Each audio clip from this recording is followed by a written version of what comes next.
Assalamualaikum warahmatullahi wabarakatuh. Waalaikumsalam warahmatullahi wabarakatuh. Apa kabar Bu Sofa? Luar biasa, salah satu baik-baik aja. Ya, terima kasih ya sudah meluangkan waktu untuk kegiatan hari ini. Nah, kegiatan hari ini kita rencananya akan melaksanakan coaching Bu ya. Ya, bagaimana kabar Ibu tadi? Ya, semangat sih Pak. Karena penasaran juga nih Pak, karena ini baru pertama kali nih buat sesi coaching seperti Oke, ini. sesi coaching ya. Baik Bu, terkait dengan coaching ini saya tidak akan memberikan solusi kepada Ibu, tapi saya akan coba menggali potensi ataupun ide yang ada di dalam diri Ibu Sofa. Apakah Ibu Sofa siap? Siap. Oke, siap ya. Nah, sekarang dari kegiatan sesi coaching hari ini menurut Ibu tujuan ataupun maksud apa yang kira-kira ingin Ibu bahas untuk coaching saat ini? Untuk saat ini saya sebenarnya beberapa minggu belakang itu agak kebingungan juga ya Pak ya, untuk meningkatkan keaktifan guru itu gimana caranya supaya mereka bisa lebih berkontribusi gitu dalam membuat penyusunan rencana pembelajaran mendalam yang berpusat kepada anak-anak gitu. Oke, jadi tujuannya adalah bagaimana meningkatkan ya keterlibatan guru dalam merencanakan pembelajaran mendalam ya, terkait dengan pembelajaran di kelas. Oke, itu tujuannya ya Bu ya. Nah, sekarang kalau saya boleh tahu nih Bu Sofa, terkait dengan kondisi saat ini ya, yang terkait dengan hal tersebut itu seperti apa Bu Sofa? Selama ini tuh yang berjalan tuh kayak guru-guru tuh nunggu arahan instruksi dari saya gitu sebagai kepala sekolah. Jadi mereka masih kurang berani untuk berpendapat gitu. Masih kurang lah Pak keterlibatannya, lebih banyak ya. Jadi dari kepala sekolah ini harus gimana ngasih arahan baru mereka bergerak. Oke, jadi keterlibatannya belum terlalu aktif ya untuk kegiatan dalam merencanakan sebuah pembelajaran itu ya. Itu kenapa bisa terjadi seperti itu Bu? Kayaknya sih pertama karena mereka kurang percaya diri. Kedua, sepertinya masih kurang pengetahuan juga nih Pak tentang pembelajaran mendalam. Jadi mereka khawatir takut salah atau takut tidak sesuai dengan kurikulum. Takut tidak sesuai dengan kurikulum. Oke. Nah, sekarang adakah dampak dari terkait hal itu ya dalam pembelajaran di kelas, terutama ya yang menyangkut kepada anak-anak ya? Ya itu karena kurang pengetahuannya jadinya pembelajaran di kelas tuh jadi kurang bervariatif gitu, lebih ke monoton juga gitu, karena kayak melakukan hal-hal yang udah pernah dulu tuh dilakukan diterapkan sekarang diulang lagi ke anak-anak. Oke, jadi kalau saya boleh simpulkan bahwa keterlibatan guru ya dalam merencanakan pembelajaran itu masih kurang atau keaktifannya masih kurang, sehingga kreativitas pembelajaran di kelasnya itu tidak nampak gitu Bu ya. Oke, sekarang kira-kira menurut Bu Sofa, langkah konkret apa nih yang bisa Ibu Sofa lakukan sebagai kepala sekolah terkait dengan permasalahan tersebut? Nah, mungkin langkah pertama seperti apa gitu Bu ya? Saya sempat kepikiran sih Pak ya untuk mengadakan berbagi praktik baik antar guru gitu. Jadi kayak misalnya tiap minggu gitu kita akan berkumpul gitu ya untuk mendengarkan salah satu guru itu mempresentasikan dan menceritakan pengalaman mengajarnya.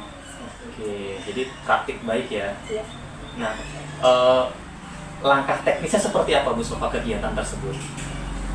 Untuk pertama sih paling saya meminta guru yang paling percaya diri, yang terlihatnya paling percaya diri dari yang lain ya, supaya untuk menjadi contoh juga. Nah, nanti di situ saya mungkin akan membantu memberikan pertanyaan-pertanyaan reflektif. Oke, luar biasa Bu. Nah, kemudian adakah langkah lainnya di samping yang tadi dijelaskan di sebelumnya ya? Adakah langkah-langkah lainnya Bu? Langkah lain dalam praktik baiknya Bukan terkait dengan keterlibatan atau keaktifan selain itu. Setelah itu mungkin saya bisa memberikan apresiasi sederhana ya untuk guru itu, baik secara verbal langsung atau memberikan reward-reward kecil gitu untuk guru, dan itu saya sampaikan di depan guru yang lain, atau misalnya bisa saya umumkan di grup keluarga besar TK seperti itu. Oke, luar biasa Bu. Nah, dari 2 langkah tadi ya, kira-kira menurut Bu Sofa langkah mana yang akan diambil terlebih dahulu? Praktek baiknya dulu. Praktik baik ya, berbagi praktik baik ya. Oke, kira-kira menurut Bu Sofa kapan yang akan dilaksanakan kegiatan tersebut? Idealnya sih di hari terakhir, di hari Jumat ya, jadi bisa merefleksi pengalaman belajar itu seminggu ke belakang seperti apa. Jadi di hari Jumat setelah anak-anak pulang sekolah. Berarti itu minggu depan? Minggu depan insya Allah. Minggu depan ya? Oke, minggu depan. Jadi di hari Jumat minggu depan ya. Nah, kemudian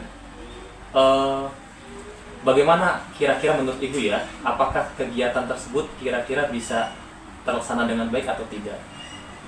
Bisa terlaksana dengan baiknya itu sepertinya terlihat kalau kita bisa melihat dari antusiasme guru sendiri dalam mengikuti kegiatan praktik baik. Apakah mereka menyiapkannya dengan baik atau asal-asalan aja kayak gitu kan? Atau juga bisa terlihat saat bagaimana mereka mengeluarkan ide-ide mereka saat diskusi setelah praktik baiknya. Iya.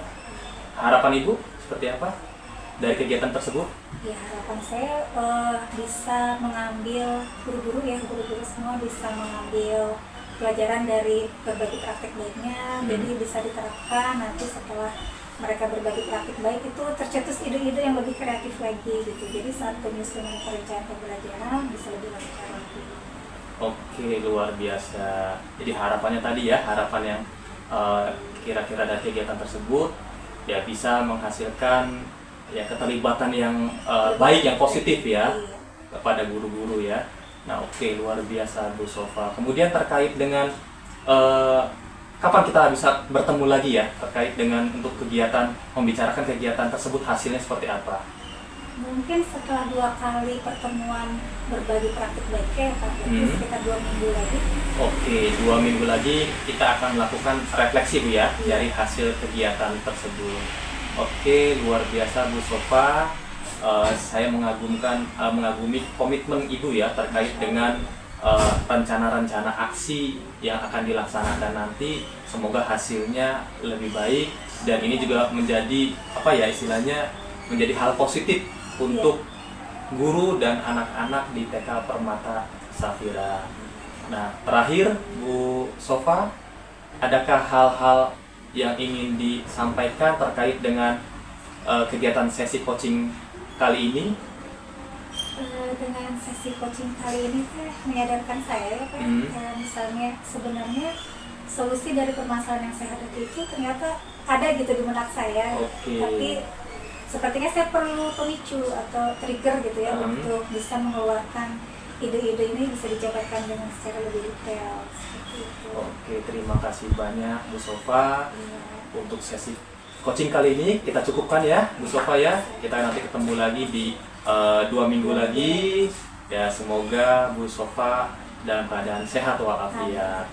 Kita tutup ya sesi coaching kali ini dengan membaca hamdalah. Alhamdulillah. Assalamualaikum warahmatullahi wabarakatuh.